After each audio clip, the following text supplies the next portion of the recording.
श्री स्वामी समर्थ. नमस्कार मंडळी, स्वागत आहे आपल्या सर्वांचं आपल्या मराठी यूट्यूब चॅनलमध्ये. तर मकर संक्रांत जवळ आलेली आहे आणि मकर संक्रांतीला महिला जास्त उत्साही असतात. खूप त्यांची तयारी चालू असते आणि या धांदलीतच काही चुका होऊ नये याची देखील आपल्याला काळजी घ्यायची आहे.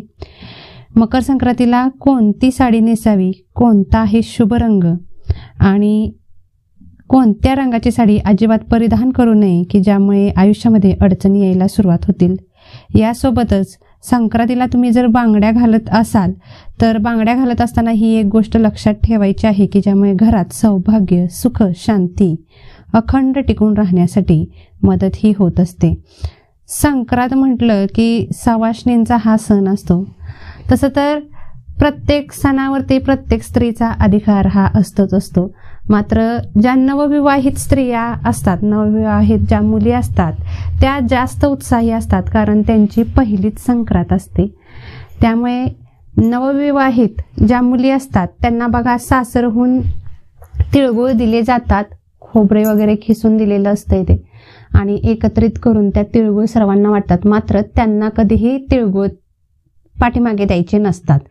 त्यांना तिळगुळ आपले पुढच्या वर्षी पाठीमागे द्यायचे असतात. म्हणजे तुमच्या जवळ जर एखादी नवीन नवविवाहित मुलगी असेल तर आणि ती माहेरी आली तर पहिल्या वर्षी ती तिळगुळ वाटते, तिला कुणीही तिळगुळ देत नाही. अशी पद्धत महाराष्ट्रामध्ये पूर्वीपासून चालत आलेली आहे. तुमच्याकडे अशी पद्धत असेल तर नक्कीच कमेंटमध्ये तसं मला सांगा की आहे की नाही तुमच्याकडे ही पद्धत.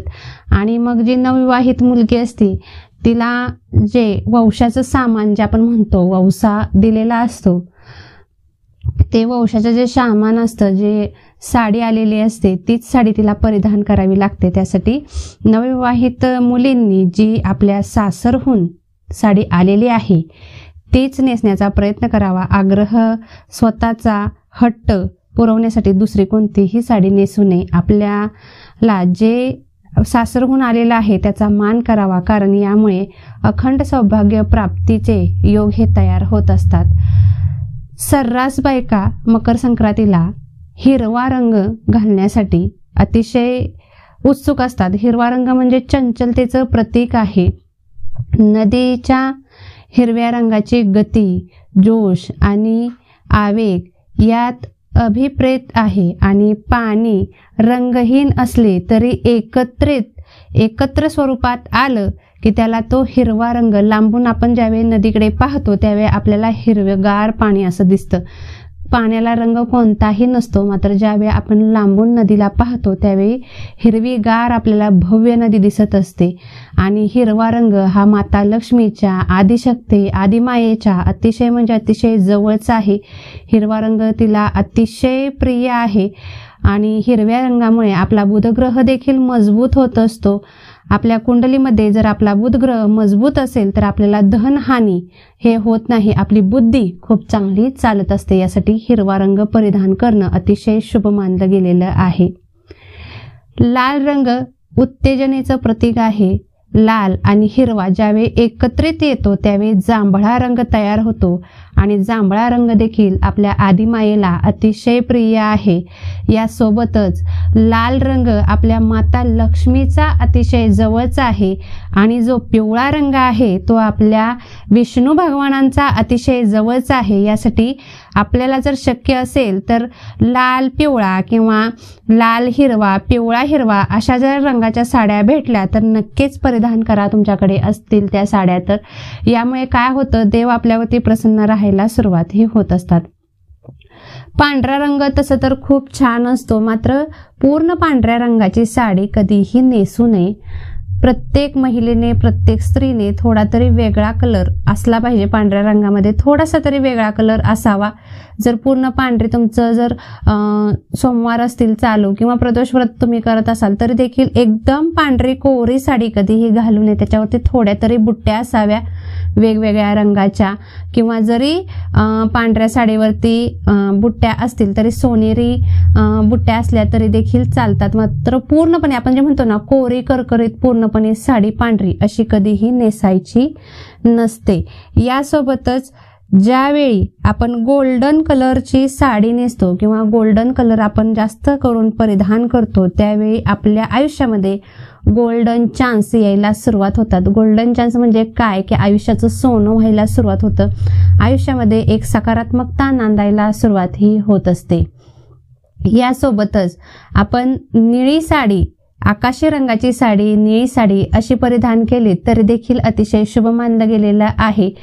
निळा हा रंग देखील शुभ आहे. आणि यंदा तसं तर आपल्याला काळ्या रंगाची वस्त्र शक्यतो महिला संक्रांतीच्या वेळी घालत असतात, परिधान करत असतात. आमच्या इकडे नाहीत घातली जात. आमच्या इकडे कुणीही काळं वस्त्र घालत नाही. आम्ही सातारा भागचे आहोत. मात्र बऱ्याच ठिकाणी काळे वस्त्र परिधान केली जातात. तर यंदा काळ्या साड्या, काळ्या वस्त्र देखील घालायच्या नाहीत. कारण असं म्हटलं जातं की संक्रांतीने जे वस्तू परिधान केलेली आहे, जे वस्त्र परिधान केलेलं असतं ते वस्त्र इतर लोकांनी घालायचं नसतं. शेवटी तुमची इच्छा, तुम्हाला घालायची असेल तर घालू शकता. मात्र शास्त्रामध्ये असं लिखित आहे की संक्रांत जे वस्त्र परिधान करते ते दुसऱ्या कुणीही घालू नये. यासोबतच बघा, ज्यावेळी आपण बांगड्या घालत असतो, बांगड्या एक तर आता खूप कमी प्रमाणात झालेल्या आहेत. म्हणजे बऱ्याच स्त्रियांना बांगड्या आवडत नाहीत. प्लॅस्टिकचे किंवा काचेचे कंडे वापरतात. तर ते कंडे वापरण्यापेक्षा तुम्ही बांगड्या वापरायला सुरुवात करा. 1 महिनाभर तुम्ही बांगड्या वापरून पहा. तुमच्या मनगटामध्ये आपण जे म्हणतो ना की अंगामध्ये एखाद्याच्या जर नाजूकपणा असेल आणि त्याने जर काचेच्या बांगड्या घालायला सुरुवात केल्या त्या स्त्रीने, तर तिच्यामध्ये एक स्थिरता यायला सुरुवात होते. आदिशक्ती, आदी माया तिच्यामध्ये वास करायला सुरुवात ही होत असते. ज्यावेळी आपण बांगड्या घालतो की नाही, त्यावेळी आपल्या मनगटाच्या अवतीभोवतीच्या ज्या नसा असतात त्या दबल्या जातात आणि आपलं रक्ताभिसरण देखील खूप चांगल्या पद्धतीनं ही होत असतं. आणि आपल्याला गुरुमाऊली तर सतत सांगत असतात की 2 का होईनात मात्र हिरव्या बांगड्या किंवा कोणत्याही ज्या तुम्हाला आवडत असतील, हिरव्या असो, लाल असो, पिवळ्या असो, काळ्या सोडून कोणत्याही बांगड्या तुम्ही परिधान करू शकता. मात्र संक्रांतीला आवर्जून 2 का होईनात मात्र हिरव्या बांगड्या ह्या नक्की म्हणजे नक्की घालाव्यात. हळदी कुंकू लावावं, टिकली लावत असाल तरी काही हरकत नाही. मात्र थोडं का होईना हळदी कुंकू लावा संक्रांतीला. बिना हळदी कुंकवाचं अजिबात राहू नका. यासोबतच आपल्याला भोगीच्या आदल्या दिवसापासून ते किंक्रातीपर्यंत, मकर संक्रांत झाली की दुसऱ्या दिवशी किंक्रात असते, तर भोगीच्या आदल्या दिवशीपासून हळदी कुंकू एकमेकींना, शेजारी तुमच्या 5 घरं असो, 7 घरं असो किंवा 10 घरं असो, गावाकडे ही पद्धत आहेच आहे. मात्र तुम्ही जरी सिटीमध्ये राहत असाल तर तुमच्या ज्या मैत्रिणी असतील, आजूबाजूला जे राहत असतील, त्यांना हळदी कुंकू लावायला आवर्जून जायचं आहे. संक्रांतीच्या पर्व काळामध्ये सकाळी लवकरात लवकर उठण्याचा प्रयत्न करायचा आहे, आंघोळ करायची आहे आणि सकाळी 7च्या अगोदर 5 किंवा 7 स्त्रियांना हळदी कुंकू लावून यायचं आहे. यामुळे सौभाग्य अखंड राहण्यासाठी मदत होते. अखंड सौभाग्य प्राप्तीचे योग निर्माण होतात. आदी माया, आदिशक्ती ही अतिशय खुश राहते तुमच्यावरती. घरात सुख आणि शांती टिकून राहावी असं जर वाटत असेल तर आपल्याला संक्रांतीच्या दिवशी जास्तीत जास्त तीळ, गूळ, हळद, कुंकू याचं दान करायचं आहे. जेवढं जास्त तुम्ही द्याल तेवढं तुमच्या घरामध्ये सुख, शांती, वैभव, ऐश्वर हे नांदायला सुरुवात ही होत असते. यासोबतच गुलाबी रंग देखील आपल्या माता लक्ष्मीला अतिशय प्रिय आहे. 12 रंगांच्या पैकी फक्त आपण काळ्या रंगाची जी साडी आहे ती घालणं टाळायची आहे. कारण यंदा संक्रांतीने ते काळं वस्त्र परिधान केलेलं आहे. बाकी सर्व रंग तुम्ही घालू शकता. मात्र मी तर म्हणेन की जास्त डार्क रंग घालू नका.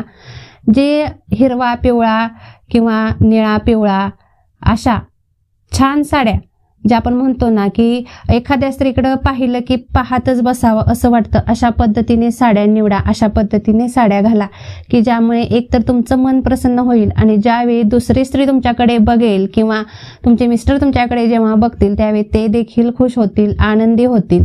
आणि संक्रांतीच्या वेळी कंजूसपणा अजिबात करू नका. भोगीपासून संक्रांतीपर्यंत गजरा रोजच्या रोज घाला, 16 शृंगार रोजच्या रोज करा, मेहंदी सर्वांनीच लावा. असं काही नाही की माझे मिस्टर नाहीत मग मी लावू की नको. सर्वांनी मेहंदी लावा. सर्वांचा मेहंदीवरती अधिकार आहे, हक्क आहे. जिथं मेहंदी असते तिथे माता लक्ष्मी तिच्या वासामुळे धावत ही येत असते. यासोबतच सर्व स्त्रियांनी प्रयत्न करा की रामाच्या मंदिरामध्ये जाऊन वौसा घेण्याचा. रामाच्या मंदिरामध्ये जाऊन जर वौसा एखाद्या व्यक्तीने घेतला तर तिला देखील अखंड सौभाग्याचं दान हे प्रभू रामचंद्र देत असतात. यासाठी सर्व महिलांनी या ठिकाणी जाऊनच वौसा घ्यावा ही नम्र विनंती आहे, कळकळीची विनंती आहे. आणि आजची जी झालेली सेवा आहे ती स्वामींच्या चरणी रुजू करते आणि आजची माहिती मी इथेच थांबवते. व्हिडिओ आवडला असेल, माहिती महत्त्वपूर्ण वाटली असेल तर नक्कीच आपला व्हिडिओ लाईक करा, शेअर करा आणि सबस्क्राईब करा. धन्यवाद. श्री स्वामी समर्थ.